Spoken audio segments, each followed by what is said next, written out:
There we go. All right, so we are going to wrap up chapter 10 today. Woohoo! Mrs. Cooksey did 10:7 with you on Monday, so I am going to do 10:6, which is the last little section that we did not get to yet today. So if you recall, chapter 10 is all about circles. Tired of circles yet, right? How long has it been? Last Monday, I guess? Yeah, last Monday, right? We talked about, well, we've talked a lot about circles. If I scroll back up here, right? We talked about angles that are common angles that are inside the center of the circle, right? We talked about inscribed angles. We have then, let me take a step back. We talked about angles that meet at the center of a circle and how that relates to arc length, right? Then we've talked about inscribed angles and how that relates to the arc length. Then we got even more fancy and we talked about what happens if we have a tangent to a circle and how does that relate to the arc length. So those should all be in your notes. We also talked about last Monday if we have tangents and secants, how that relates to our arc length. So make sure all of these are in your theorems if you haven't done that yet. And so 10.6 is find segment lengths in circles. So even more ways to find things based off of the fact that you're in a circle. Okay. What's different about 10.6 from the other sections that I just quickly reviewed is that in 10.6, we're not talking about arc length at all. So 10.2 through 10.5 was how does the angle that you've made, whether it's inscribed or outside of the circle, whatever it might be, how does that relate to the arc length? 10.6, we're actually talking about segment lengths inside of a circle. Okay, so there's some definitions here at the top, but we're going to kind of get into the definitions as we go through the notes. So let's go ahead and do that. Let's scroll down a little. Oh no, we'll just start with those two. Okay, so two more theorems. Nope, three more theorems. Three more theorems to add to your sheet. Make sure you get these in, okay? So if two chords intersect in the interior of a circle, then the product of the lengths of the segments of one chord is equal to the product of the lengths of the segments of the other chord. Okay, might as well start off with a mouthful of words, right? All right, so let's take a step back and let's talk through each part of this, okay?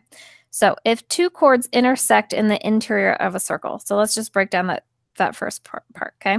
So a chord is any line that starts and ends inside the circle here, right?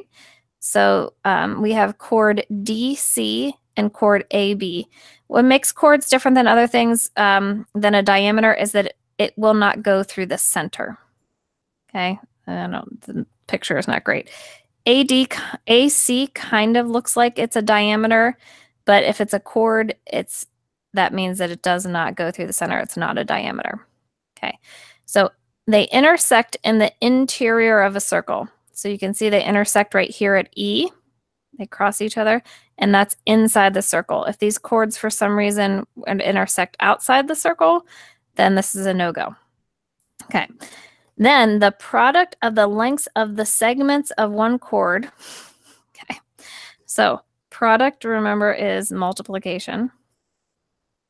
Okay, the product of the lengths of the segments of one chord. So let's talk about, this was a definition at the top. The segment of a chord, if we have chord DC here, okay, and it's intersecting an E, that's divided into two segments. We have DE and EC, and those are the two segments of one chord.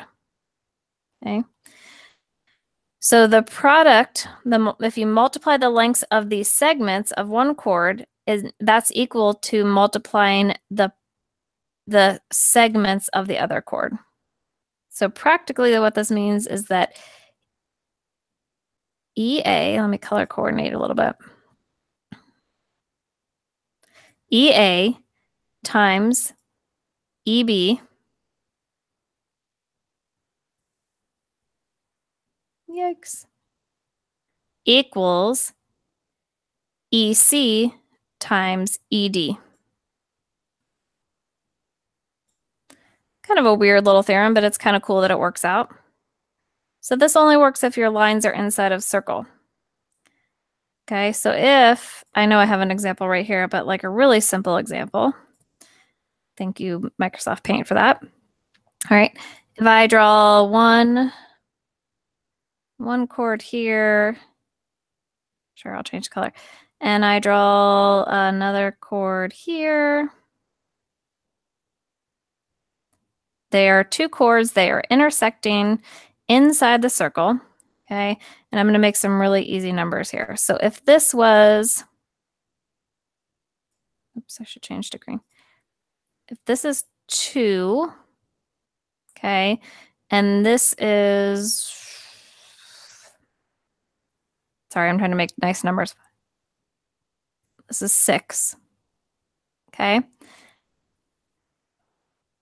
And this is 3. What is my last chord segment? So practically, we can use theorem 1014, segments of chords theorem. We can say that, oh, well, 2 times 6. Okay, so my segment from here to here is 2. Here to here is 6. So 2 times 6 equals 3 times x, or x equals 4. Okay, so this would be 4 then. Change that x into a 4. So kind of cool little theorem, right? Not too hard. We all know how to multiply, so that's good. All right, so let's try one that's a little bit more fancy, but still not crazy. This is a circle. It looks a little squashed. All right, a little squashed, but it's okay. So we have chord LM and chord JK, and they intersect at N. And we want to find ML. So we want to find the whole chord ML, and we want to find JK. Oh, shoot. Let me go back a little bit. I wanted to point something out. Thank you, undo. Okay, so you'll notice that 2 times 6 equals 3 times 4, right? But what I wanted to point out is if you look at the length of the green chord, it's 2 plus 6, which is 8, right? And if you look at the length of the red chord, it's 3 plus 4, which is 7. So because this idea of cross-multiplying, or not cross-multiplying, multiplying the two segments together works, that does not mean that the lengths are the same. So the length of the green chord is 8 and the length of the red chord is 7. But if you multiply 2 times 6 and 3 times 4, they equal each other. Thank you, undo button. All right. There we go. Okay, so now we have this example here. So practically, what does this mean? Well, we have chord LM. Oops, wrong button. Is this easy? This is pretty easy, right? LM, right? So we know that L to N times N to M, because the chord has been divided at N, right, should equal J to N times N to K. So we have a whole lot of X's in here, so let's kind of see what we've got. So from L to N is X plus 3. Okay, and from N to M is X plus 1.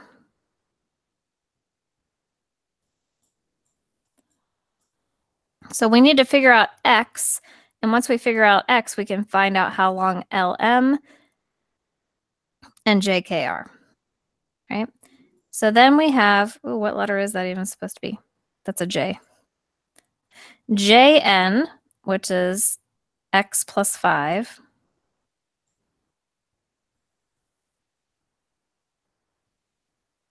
Times NK, which I totally put over with my mouse, but I have my notes here, is X.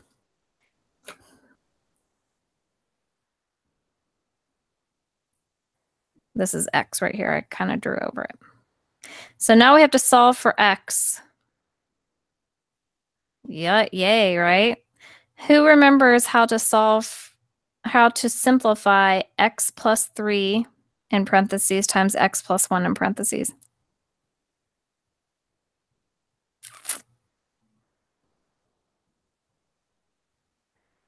Warm your brains back up for algebra if you go back to algebra 2 or pre-calc. Ooh, gosh, that's a big O. How about we FOIL it? Right? Little review for us. So we're going to do the first term. X times x is x squared. Outside is x times 1, so plus x. Inside is 3 times x plus 3x plus 3. Okay. And then on my right-hand side of my equation, I have x times x plus 5. So I need to distribute my x. So I get x squared plus 5x. This is looking like algebra, right? Algebra and geometry. Okay. I have x squared on both sides. So let's subtract out x squared.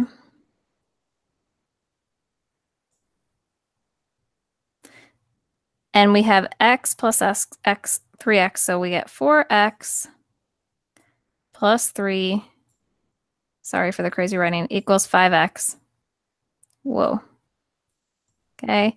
If I subtract 4x from both sides, so is this algebra flashbacks for you guys? I get x equals 3. Okay. So now I can actually solve it, right? ML, if x equals 3, then L to n is 6, and n to m is 4. So that means that ML is 10. Okay. JK, J to N is 3 plus 5, which is 8. And N to K is just X, which is 3. So J to K is 8 plus 3, which is 11. Okay. And then 6 times 4 is 24, and 8 times 3 is 24. So that matches up. All right, so that is 1014. That's a complicated 1014. Right? Much easier 1014 example. Let me have you guys do this really quick. Flip to the back of your paper, number 1 here. See who can tell me what x is. You can type it in the chat and you find what x is. So we have 5 and 12. This chord has been divided, and x and 6. So what would x be? This one should be much easier.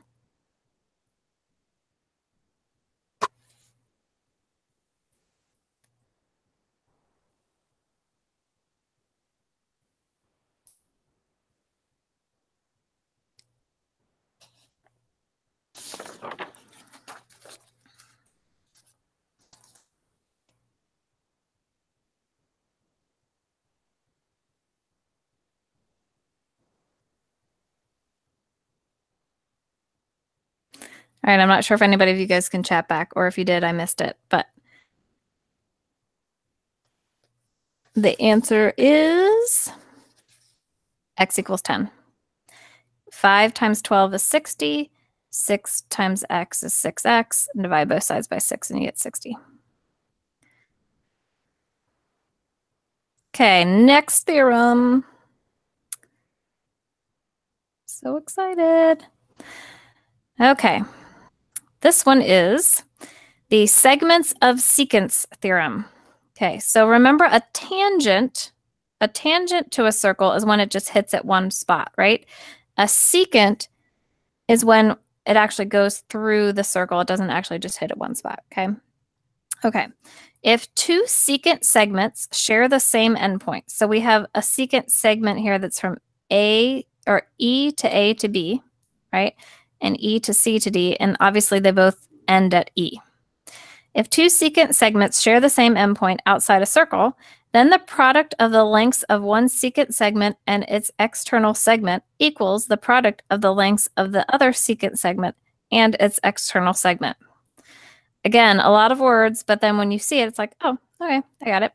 So if I have E to A, so this is the external segment from E to A. Okay, so if I have E to A and I multiply it by E to B, so this whole thing.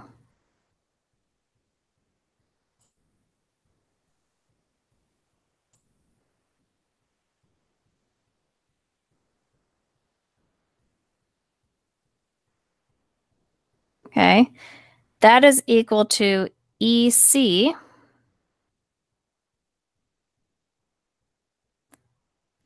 times ED.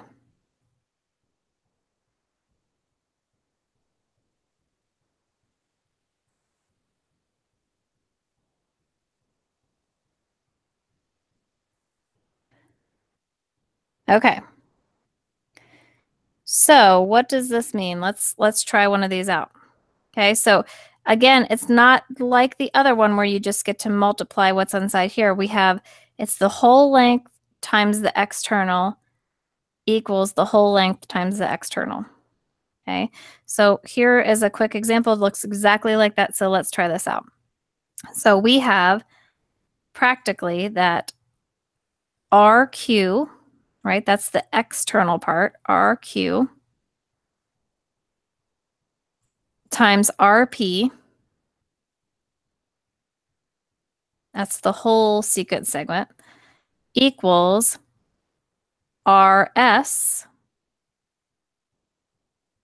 times RT.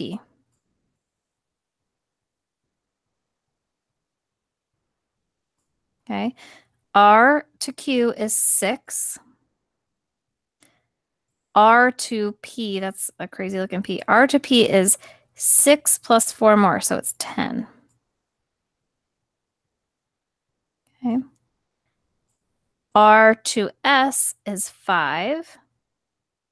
And R to T is X plus 5. Okay. So then we need to solve for X. Let's simplify. 6 times 10 is 60. Busting out some geometry skills or some algebra skills, right? Equals 5 times X plus 5. So instead of distributing my 5, what I'm going to do is I'm going to divide both sides by 5. Okay. And I get 12 equals, and these 5s cancel out, X plus 5. And then I subtract 5 from both sides and I get X equals 7. So a little different, right? A little different than our segments of chords theorem, because we have to not just take, it's tempting to want to do 6 times 4 equals 5 times X, but it doesn't work that way. You have to take the whole segment versus the other one. Okay. See, I think I have one more example of that, which is number 2 here.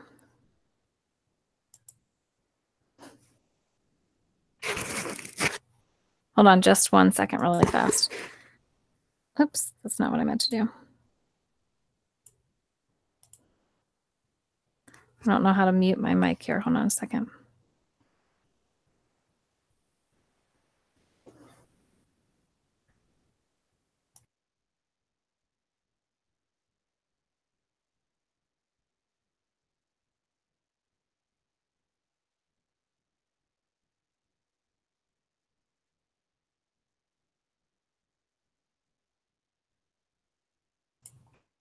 Okay, sorry about that. I'm back. All right, so there's one more example right here.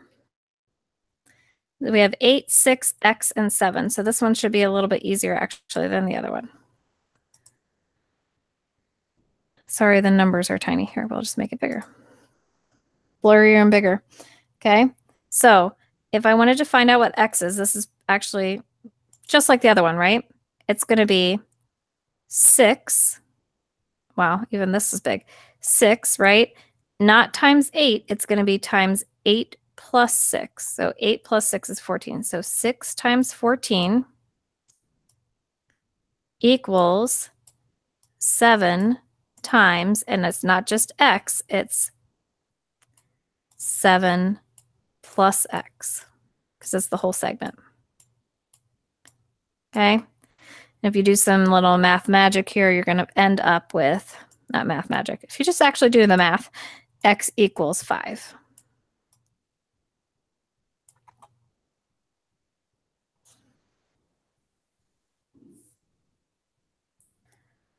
Okay, one more theorem, and then we are done with chapter 10.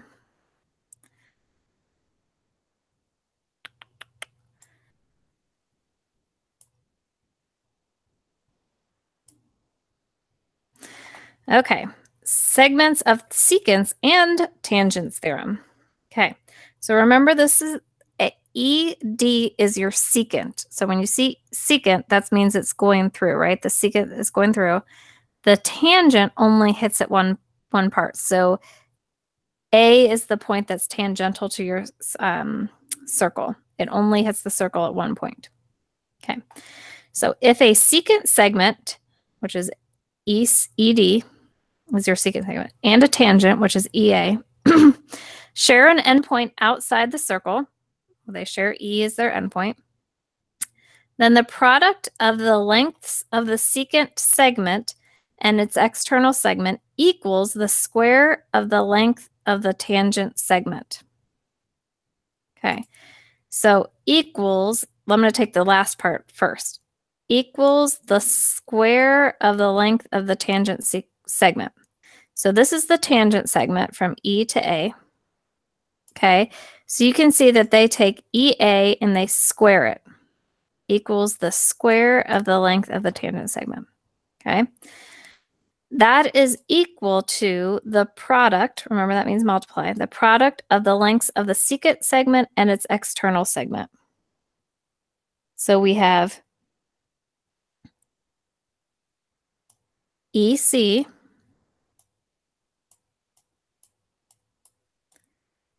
times ED.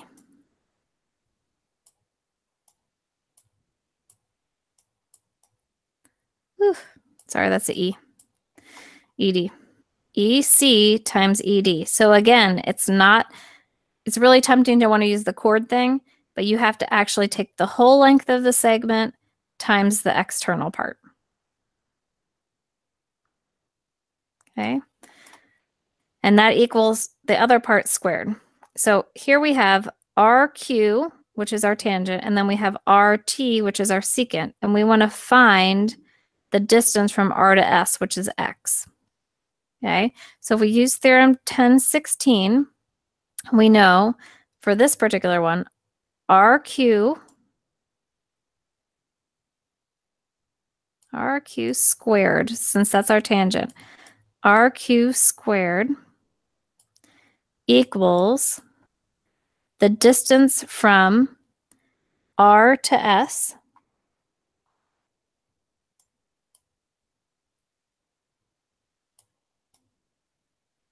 times the distance from R to T.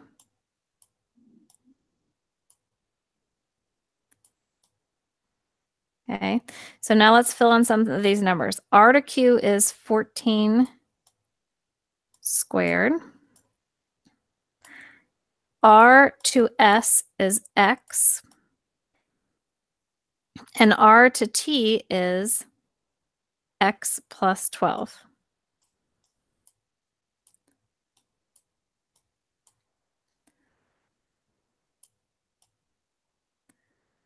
Okay, so 14 squared, I don't have my calculator in front of me. Let's see, 13 squared is 169, 14 squared, I don't have it up.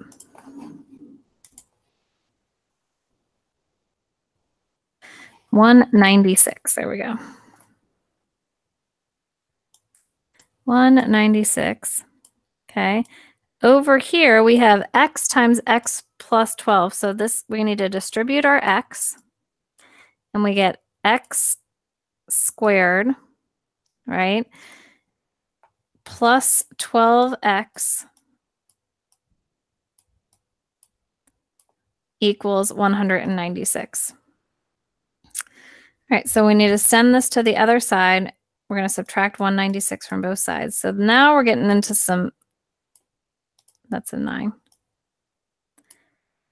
Now we're going to get into some quadratic algebra. So 0 equals x squared plus 12x minus 196. Does anybody remember how to solve this? There's a couple options how to solve quadratics. So we could factor it and then set each of those equal to 0. If you remember from algebra 2, you can factor it and set each one equal to 0, right? Or we could, I'm going to show you the easy way because we're in geometry. We could actually graph it and find out where does that equal 0.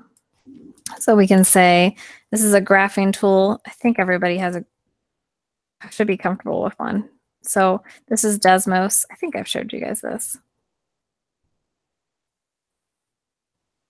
Okay, so what I've done is I've graphed it and I say that x squared plus 12x minus 196, I want to find out where that equals 0.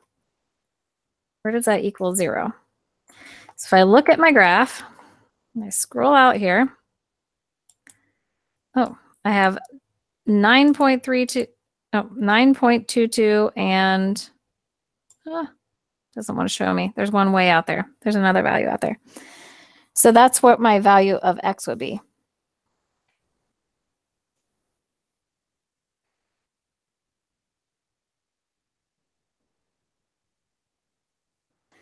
Okay.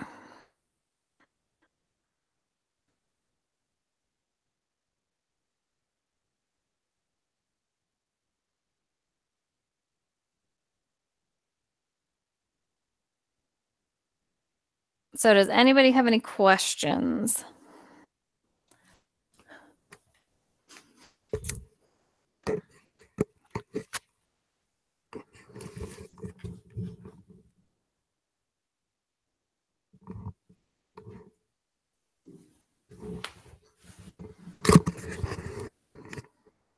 No questions? Excited to start? Or finish? I guess finish your homework, right?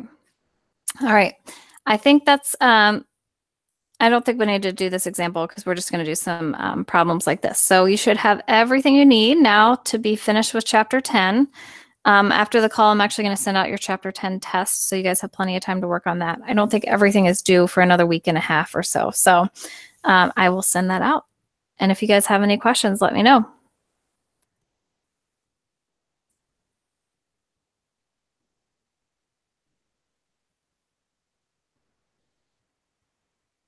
Have a good day, guys.